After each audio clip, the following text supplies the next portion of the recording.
Before I start this video, I'm going to give a trigger warning. This video will be talking about sexual violence against women, physical violence against women and men. If these topics upset you, then please, please, please click off this video and take care of yourself, okay?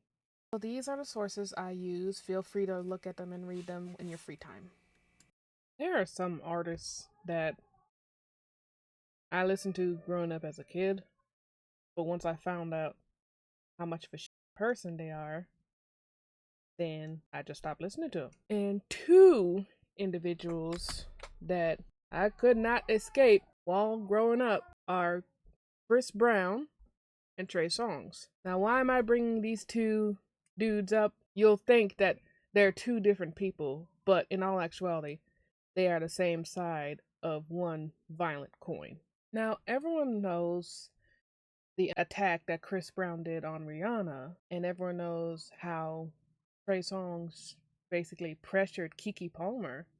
Those are two well-known cases that have been covered endless amounts of time. However, I would like to bring on a few cases that haven't really seen the light of day, just to show you guys that these two men are one and the same. It turns out that Chris Brown has been charged with a misdemeanor charge of simple assault by getting into a physical altercation with just someone just trying to go about their day.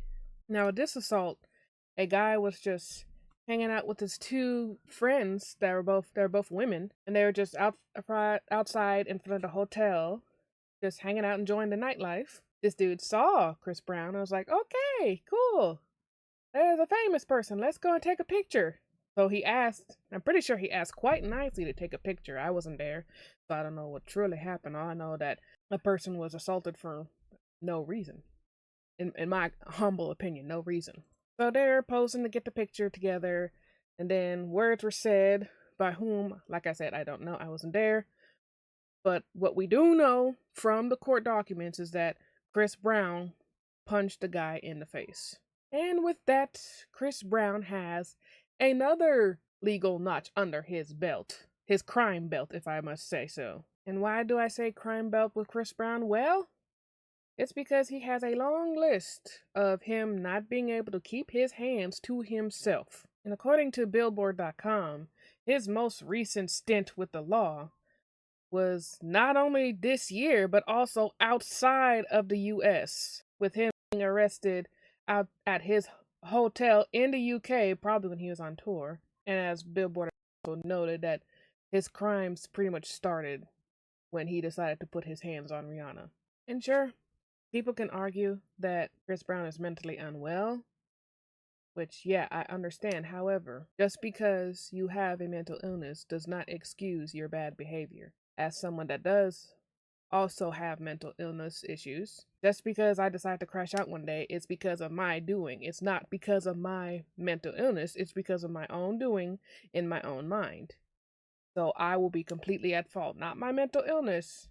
It'll be me, myself, and I that will be at fault. I'm just covering my bases because I know some crazy Chris Brown fans are going to come into my comments just typing nonsense. Just like with my video about Nigeria. I only said Nicki Minaj's name once. And here come the barbs. Fandoms suck. And we definitely can't forget about his stint with an ex-partner of his, Karrueche Tran, with him basically not only continuing his physical assault on women with Karrueche, also threatening her to the point where she had to get a court-ordered restraining order against him because he was just so nasty to her. And a lot of people also choose to not or just simply forgot about this case of a Jane Doe that was basically SA'd by Chris Brown. Also, this is a house party that he was hosting back in May 2018. This is alleged, mostly because there hasn't been much updates with this case, and I don't want to get sued.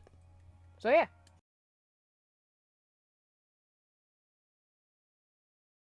Now, Chris Brown's legal team rallied hard for him being not guilty of the SA, but me personally, I tend to believe victims. Now, I'm just going to read off from what I got from NPR News because this report has a lot of words that will trigger YouTube, and I want to try and get this seen by as many people as possible. So, YouTube, calm down. The French magazine Closer reported on Monday evening that an unnamed 24-year-old woman has accused Brown of R-wording her in his suite at Paris's Mandarin or we stopped using that word Oriental Hotel during the night of January 15th to the 16th. And this was back in 2018, as I had said before. The woman told Paris police that she met Brown in a nightclub in central Paris earlier that evening, and that Brown invited her along with other women back to his suite. At some point in the evening, she alleged, she found herself in a room alone with Brown, and that it was then that he allegedly assaulted her. Brown's accuser also said that a friend of the singer and his bodyguard also abused her.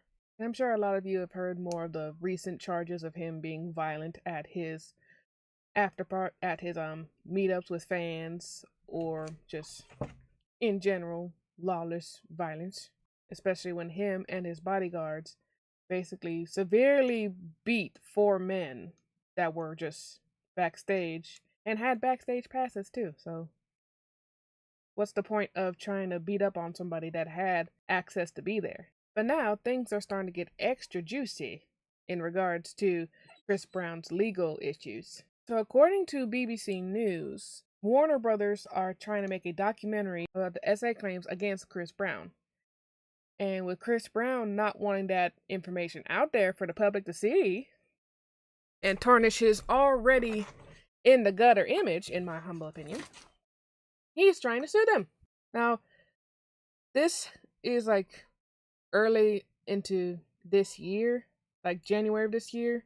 So this is pretty much ongoing, and we don't have a lot of information now, but once that more information comes about, we'll definitely hear how that went down and if we're going to get a Chris Brown documentary. Now we're going to switch over to another R&B artist that does more of the sexual violence rather than the physical violence. So we're going to get more into Trey Songz.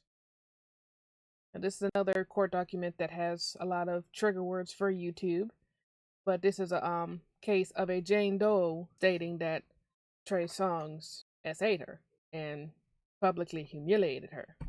So this event happened in April 25th of 2013. The Jane Doe in question was at an event called Foxwood Liquid Sundays with Trey Songz. Then the Doe walked in a tent along with Trey Songz, and Songz thought it was a bright idea to, and I quote from the document, come up behind the plaintiff, ripped back of her bathing suit top, grabbed her breasts, and exposed them to everyone in the tent. And the Doe said that she had left her employer after this incident happened, moved out of state, and was plagued with anxiety, shame, and embarrassment after the whole humiliation that Trey Songz did to her. But unfortunately, with this case, it was dismissed back in September of 2023, which is awful for the Doe. I hope she's doing well, and I hope that she has a support system that can help her, because that's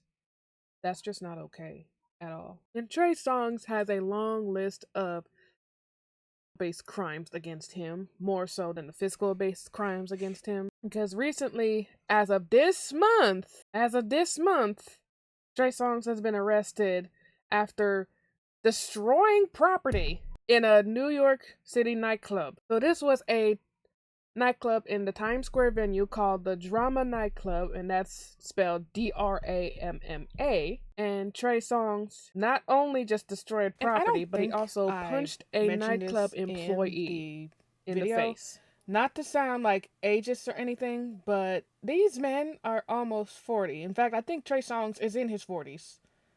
And they're doing a bunch of foolishness. Like, in a few years, you guys are going to get colonoscopies. Matter of fact, you should be getting colonoscopies now, because cancer is nothing to joke about, and I wouldn't wish that on my worst enemy, but still. Act your age! Please and thank you.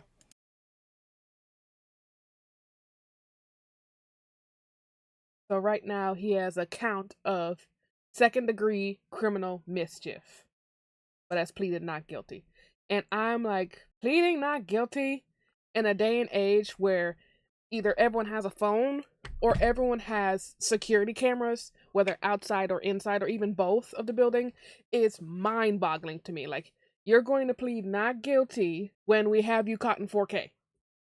Be so for real. But stemming between 2013 and 2022, there's been like I said, a long list of sexual-based violence against women on Trey Songz record. One of them being Keke Palmer, and like I said, the doe in question from one of the cases I had talked about. If you guys probably can already tell, Trey Songz' music isn't charting as well as Chris Brown's music. Granted, both men are garbage.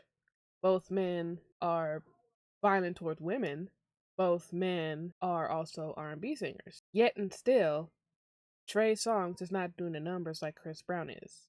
He's not having sold out arenas like Chris Brown is. And my theory, and a lot of other people's theory with that, would have to be colorism. According to the Merriam-Webster dictionary, the term colorism is defined as prejudice or discrimination, especially with a racial or ethnic group favoring people with lighter skin over those with darker skin. And this has plagued the black community practically ever since slavery. It comes with the stereotypes that light-skinned men are seen as more docile. They're seen as more quote-unquote feminine, whereas the dark-skinned men are the brutish, strong, massive testosterone type men.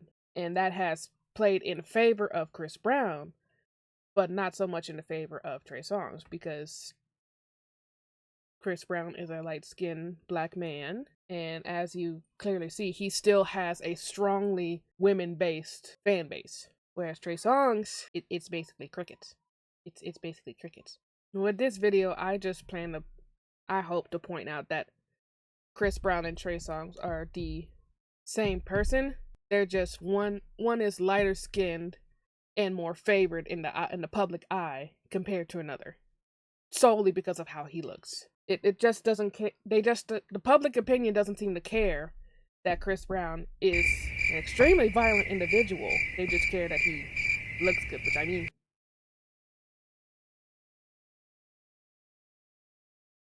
I'ma just say it. In my opinion, he's mid. He's just mid. He's just a mid light-skinned man that likes to dance on stage like the cornerstone crackhead. There, I said it. I don't care how many fandoms I piss off this year, or in the next year, or the years to come. We're gonna start the new year strong. Happy holidays, bitches! But that's neither here nor there. What really matters is that the victims don't really see justice. Like, sure, with Trey Songz, he settled with some of his victims, but at the same time, they still have those scars that they have to walk around with and get multiple amounts of therapy for, because I can only imagine how scarring that is and how just terrifying that is to not only be assaulted by a man, but to be assaulted by a man with wealth and power. But that is all I have to talk about with this, because some cases, like with Chris Brown suing Warner Brothers and the nightclub incident with Trey Songz, they're new and are going to be ongoing. So I might just make some shorts on that or make some TikToks about it, talking about it, with keeping you guys posted.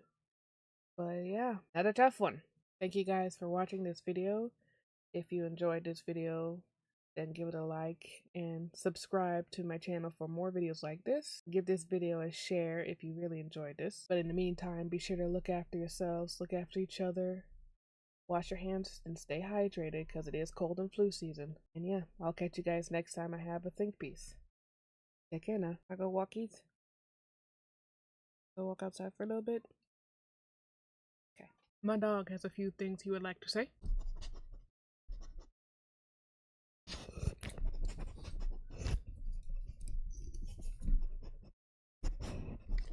We appreciate your time. Oh, you just... What the hell?